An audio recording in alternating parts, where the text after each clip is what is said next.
Hello everyone, Cloud VP here, and welcome back to Halloween Otome. Now, in the last episode, we didn't really do too much. We did get to meet Erik outside of his announcement, pretty much. We had a nice little midnight dinner thing with him, and we tried to learn a little bit about Mr. Wolf, but unfortunately our friend Mira, I think that was her name, knew absolutely nothing, so she was completely useless. Anyway, so here we go. Let's just load up my save. And we can start our next free day, because we had 2 free days in a row, and day 1 she did absolutely nothing. Day 2 I might have a chance to look around, so here's hoping I'll actually run into Mr. Wolf this time, because I really hope so. Anyway, here we go. I woke up much later than normal the next day, thanks to my midnight snack. Today's another rest day. I don't really feel like going out, but I'm not in the mood to laze all day either. I'll just go check on Mr. Bandages. Darn it! Why do we always have to deal with him? I asked the servant to show me the way to his room. I might have been bored, but I wasn't in the mood to get lost. I entered his room to see the Count already standing next to his bed. Mr. Bandage's eyes flicked to me, and he scowled. Not another one. Be nice. Bite me. Is that an offer? Well, he is a vampire, so don't tempt him. I'm cursed, aren't I? That's the only explanation. Am I interrupting something? Nothing important, I assure you. My rest. Both of you are interrupting my rest. Now get out, I'm a model, I need my beauty sleep. That's what he said in his mind, because I'm psychic like that. Anyway, like I said, nothing important. Mr. Wolf chose that moment to enter the room. I guess everyone else thought to check on you too, Mr. Bandages. He let out an exaggerated groan.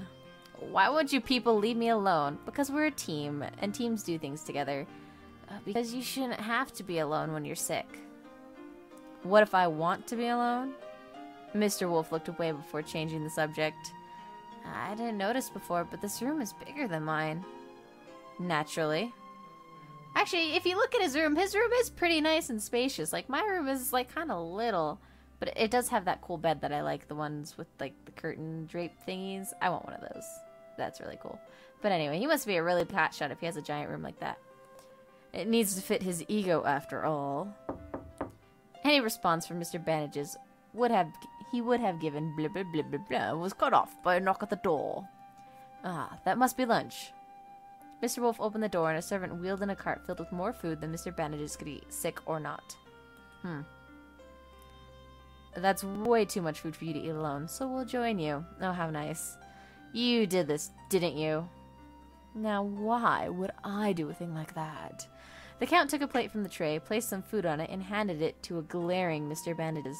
Then the Count turned to look at us. Isn't anyone else going to eat? Is that enough food for me? Like, seriously, I am a bottomless void. I can eat everything. Mr. Bandages would... I don't care. This is enough for me. Taking that as permission, we each grabbed a plate and started piling on food. We had just finished eating when the tone for an announcement played. Good day, everyone. It is I, your host. Who did he think we were expecting? Like, seriously, who else could it be? People have been complaining about me making changes. Changes they wanted, mind you. So I have come to a few decisions. The next 2 days will be tasks like the original ones. There will no longer be the option of skipping them and receiving points. There will then be a day of rest and 2 more tasks. The day after will be our grand masquerade ball, and the winning team will be announced. Ooh, we're almost there. Those are my terms. I promise that they won't be changed, and that this promise will never come up in this event again. Oh, and that this promise too, because he wouldn't have to promise to change the rules anyway. That is all. Thank you. The tone signaling the end of the announcement played. There. Aren't you glad? No more skipping, and don't tell me you missed what he... Oh no, I caught that, but there's nothing What are they talking about? Like, hell there isn't. Calm down. This isn't good for your health. How do you expect me to be calm after that? After what? Erik just laid out the rules. Yeah, I'm confused too. He promised this problem will never come up again. So? Erik would never promise something like that unless he was completely sure of it. And there's only one way he could be sure it would never happen again, by making it impossible. So what you're saying is that he's not going to have any more of these events? Exactly! So we won't be able to come here and spend time like this next year? Forget that. I still haven't won. We could win this round. Mr. Bandages stood up and walked towards the door. Where do you think you're going? I'm going to confront Erik. There's no way I'm just going to sit here and do nothing while he... You heard him. His decision has been made. There's nothing we can do. Like hell there isn't. Calm down. I'm going to confront Erik, and you can't stop me. He flung open the door and stalked out. Mr. Bandages, wait up. Mr. Wolf hurried after him. I guess we should help Mr. Wolf make sure Mr. Bandages doesn't overexert himself. I'll leave that to the two of you. You're not coming with us? Yeah, what are you gonna do? I have better things to do than to watch him throw a hissy fit. Okay. I shrugged and left the room, not wanting to lose track of Mr. Bandages and Mr. Wolf. Thankfully, they didn't get far because Mr. Wolf was trying to pull Mr. Bandages back to the room. Do you know where we're going? Of course I do. So why we pass the same vase twice? It's not the same vase, it's just similar. No, I'm pretty sure it's the same one. It's got a bit of a crack running down. Mr. Wolf cut himself off when he saw the murderous look on Mr. Bandage's face. Oh, he's all embarrassed. I'm just going to ask that servant for directions. Don't you dare. I ignored him and walked up to the servant. Hi, could you take us to Mr. Vladimir's room? Guests aren't allowed in his room. We won't go in. We just want to see where it is. Please. Okay, I guess. Follow me. I turned back to Mr. Bandages. Now you can either come with me or keep going around in circles. Your call. Fine. We followed the servant through the halls and we came to an ornate door. This leads to Master Vladimir's private court. Hey, Erik, get out here right now! Mr. Bandage's shout attracted the attention of another servant. Master Vladimir, whatever, Mir something, isn't here right now. Then where the hell is he? I'm not sure. Then find him and bring him to me. Maybe we should come back late. No, I'm not leaving until I get a chance to tell Erik what I think about his latest announcement. Sir, please calm down. I will not calm down. Really, Mr. Bandages, I'm starting to think the only reason you attend is to harass my staff. Erik's here! Oh, he looks so nice. I like Erik. Too bad he's not an option. Anyway, we turned to see Erik Vladimir walking. He wasn't standing, he was totally walking towards us while tying his cape. Jesus, I'm falling over. He took his mask from his butler. Much better. And put it on before turning to face us again. Now, what was it that was so important that you felt the need to shout outside my door? What do you think you're doing? Well, I was taking a nap in the gardens before you so rudely started shouting. That's not what I meant, and you know it. That announcement. Oh, that. Yes, that. Did you really think I'd take that laying down? As hard as this may be for you to believe, this has nothing to do with you. The hell it doesn't. I have yet to win any of these silly games. If they're so silly, then you should be glad that you won't have to suffer through another year of them. Now, if you'll excuse me, I have other things to do. He turned on his heel and walked away, but Mr. Bandages wouldn't have it. He strode after Erik.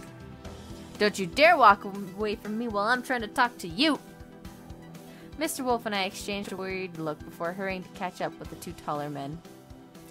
I don't see what we still have to discuss. I've made my decision, and if you're so determined to win at least once, then you should focus on that, not me. This is your last chance, after all. Hey, he's got a point. Erik took a turn into one of the halls, and the heads of the occupants all swerved towards us.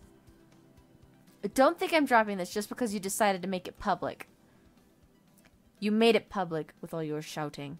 I'm simply attending to my duties as host. He began his descent down the stairs to the hall, as though this was nothing out of the ordinary. Mr. Bandages stopped at the top of the stairs, so Mr. Wolf and I did as well.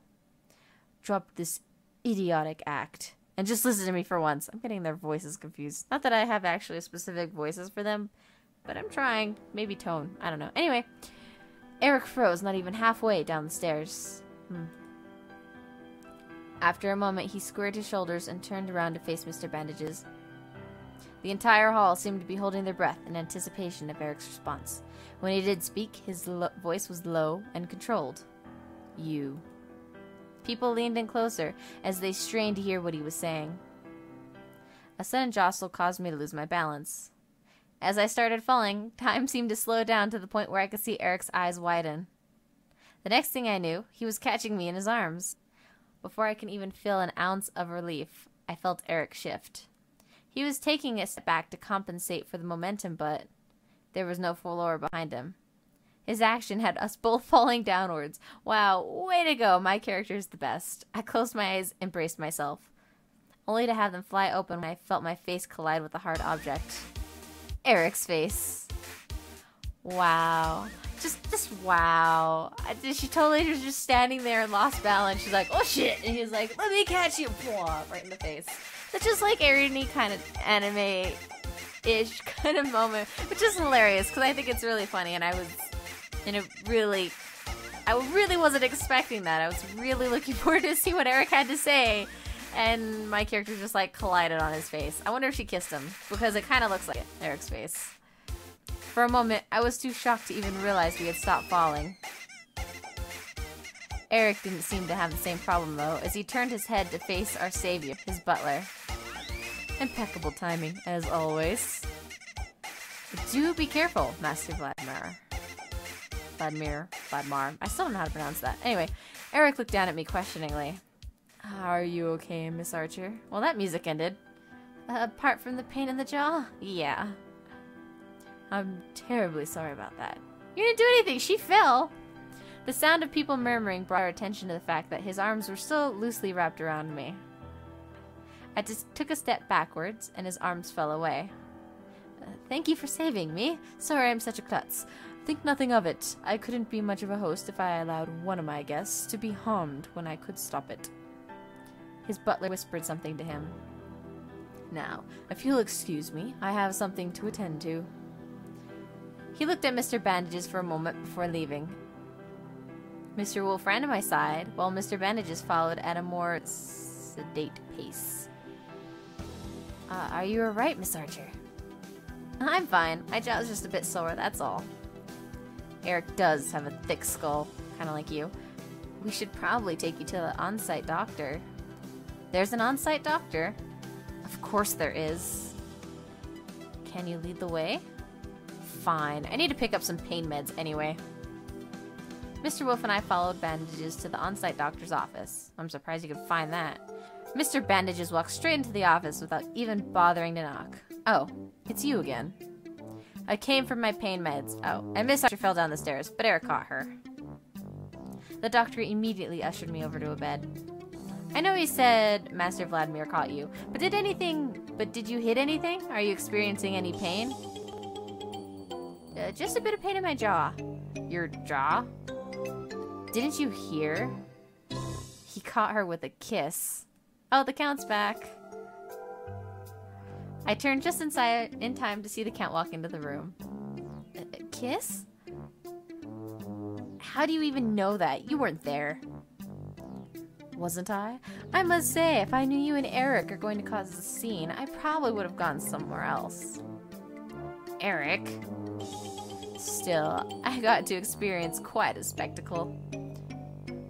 The women next to me were quite scary. It was a huge scene.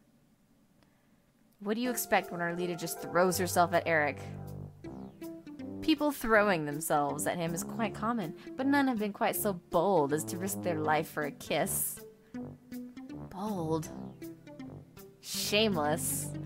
So forward. Why are they making fun of me? I'm right here. I see. Hey. We should be careful, or soon we'll get an armful of her too. Don't even think of trying it with me. I'll just let you fall. I imagine you would. I didn't do it on purpose. I may as well just hit the floor anyway. His head was certainly hard enough. Erik does have a ridiculously hard skull. That's right. You know that from experience. Whoa! Mr. Wolf's ear perked up and his expression got all serious. Well, I'd be more worried about Mr. Wolf over there. True. We may have to keep an eye out and protect his chastity. Aw, he's so embarrassed. I said that wasn't it! No, calm down, all of you. I still need to check up on my patient. Please refrain from rifling her up, no matter what the circumstances. Worry about Mr. Wolf's chastity later. The others ignored his advice and continued to joke for the rest of the checkup at my expense. Jerks. How could they do that to me? The jerks! When I woke up the next day, the first thing I noticed was a lack of pain in my jaw. Yes! I just finished getting ready when the tone for an announcement rang out. Good morning. I know that people are still abuzz over yesterday's events, but I ask that everyone put that aside to focus on today's task. I think everyone will enjoy, if not the task, then the scenery of today's events. That's right. Today's tasks are all outdoor tasks. One of my staff will lead you to your team's starting point. That's all. Good luck. Outdoors? Sounds like fun. I opened my door to see a man waiting outside. If you follow me, we can go to where your teammates are waiting. I followed him through the corridor and out of the mansion. Ooh, it's all snowy snow. A blast of cold air had me wrapping my arms around myself. Yeah, you're wearing almost nothing there. You'll probably get cold. It snowed last night?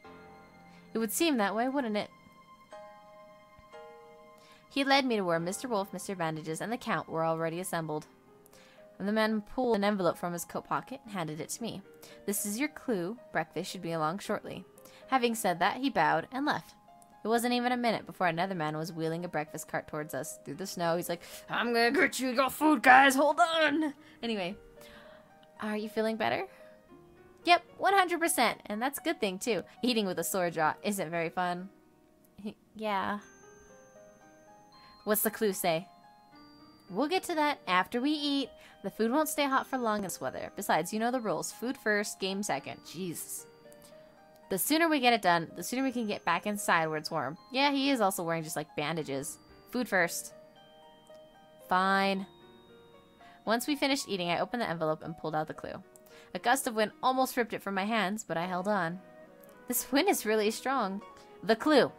Jesus. Right. It says, find one standing tall and still, find another of same face, and realize that nothing is identical. There's also this map. Let me see that. He snatched it out of my hand. The Count snatched it back. With all due respect, I don't trust you with our only map. My navigational skill will probably be far more helpful. It's probably true. Can I see it? Of course. The Count handed it over easily. You trust him with it and not me? Well, he isn't a jerk. Yes. Why you? How about I decide who should keep the map? I'm the leader after all. That's a splendid idea. Yeah, you decide. He handed the map back to me. I think... I sneezed, stopping me from voicing my decision. It's freezing out here. Oh, jump into my arms and I'll warm you up, baby.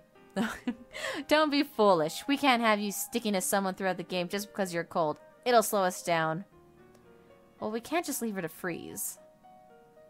Yeah, I'd offer to trade costumes, but... I know. Here, Miss Archer, you can use my cape. Oh, that's nice. He quickly removed his cape and helped me put it on. Let's just get on with this game. Is that jealousy I detect? Oh, he looks kind of cool and nice without his, cape. Though the cape is kind of cool. What do I have to be jealous of? Well, for one thing, you're still freezing. I've had to put up with worse than this for our on-location shoots. Let's just get this over with already. Ah, right. Miss Archer, you were going to say who should keep the map? I gave you the wrong voice. Alright, before I decide, I gotta check their skills. Former Boy Scout, so it's either gonna be Mr. Wolf. You're horrible. Navigating. I'm gonna give it to the Count, because he's good at navigating. The Count should keep the map. Thank you for placing your faith in me. I won't let you down. Click. Oh, there we go. Did I miss anything? No. Ah! I'm messing up everything. Okay, there we go. The Count looked at the map for a moment before setting off at a sedate pace. We had no choice but to follow him. It looks like there's something located close to here. If we follow the creek, we should get to it with no problems. Mr. Bandages looked over the Count's shoulder at the map. Are you sure that's a creek? Yes. Please, don't try to take an impromptu swim in it. I don't think the doctor would be very happy if you had a relapse. We all followed the Count until we reached a small creek. He even froze the creek. You mean Erik? You didn't honestly think this was natural, did you? Even the trees are stripped of their leaves, as they were fine before. So this cold and snow is all artificial? Why would he do that and then give us an outdoor task? Everything is so pretty covered in snow, isn't it? It looks so much cleaner. Pure, even. I guess so. That's probably why he did it. Let's just keep moving. Artificial cold is still cold. Oh, look at the statue! We trekked on and found ourselves faced with the statue of Kippy. Kippy again? Again? Yeah, the sliding puzzle from the first task was of Kippy. Well, Erik does try to keep Kipper Inc. Does have ties to Kipper Inc. That's funny. Nice work, creators. And Kippy is cute. Find one standing tall and still. Do you think the clue refers to the statue? It says find another. So there's probably another statue for us to find as well. Probably. Looks like there's an inscription down here. He dusted the snow that was covering the inscription before reading it out loud. The twins, they stood side by side, and no one could tell them apart. And so they thought with lingering sadness, if others could not see what's inside, they would have to change that on the outside. On the outside? It's like the twins from Oron. Anyway, maybe there's a reference to the clothes and ornaments. The normal Kippy doesn't have those. Yeah, so they changed the clothes and ornaments on the statues so people could tell them apart? Seems like it. We need to see the second statue to be sure, though. So where is the second statue? Wait, is that? I brushed some of the snow near the inscription off it and found a half-buried piece of paper. I quickly dug it out. Looks like we have another map. Count, I think it'd be safest in your hands. But of course. He looked at the map before walking off, leaving the rest of us to follow. It wasn't long before we reached the place marked by the map. Instead of a statue, however, there was a man standing there. Only one of you may proceed to the second statue. And the others get to go back to the mansion? Yes. Then I'll sit this one out. Thank you for totally being a team player. Well, there's a first. Miss Archer, as our leader, I think you should be the one to go forward. Yeah. Thanks, guys. Thanks for having faith in me. Okay, I'll do my best. That's all we're asking for. Good luck. Don't lose now. Let's get out of here. I watched the three of them leave before following the man to the second statue. All I need to do is find the difference between this and the other one, right? This should be a piece of cake. Alright, spot the difference. The goal is to find all the differences between this statue and the other one. Alright. Oh, I almost clicked skip.